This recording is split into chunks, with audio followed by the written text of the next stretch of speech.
le monde a piqué de l'argent dans la caisse, sauf le Front National. Et on trouve ça normal ? Ne pas avoir... Ces dernières années, la question de la probité des responsables politiques en France est revenue avec insistance.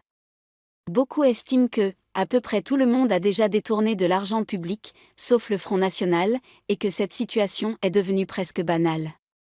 Pourtant, pour une grande partie des citoyens, le problème n'est pas d'entendre parler des affaires. Le vrai scandale, c'est qu'il y ait sans cesse de nouvelles affaires, impliquant des élus censés représenter la République.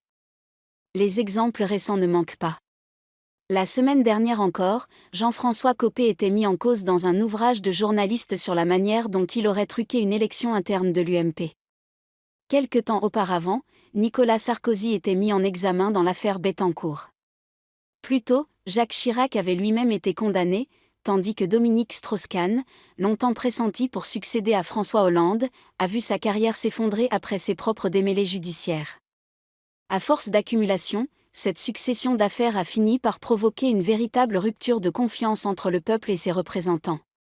Face à ce constat, une question revient avec insistance: pourquoi les responsables politiques condamnés continuent-ils d'occuper des postes de premier plan ?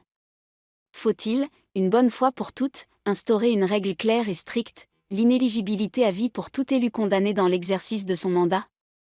Certains défendent une exigence minimale, qu'un parlementaire de la République soit irréprochable sur le plan judiciaire, et qu'il n'ait aucune condamnation inscrite à son casier. Pour eux, il s'agit d'une condition de base, d'une règle numéro 1, indispensable pour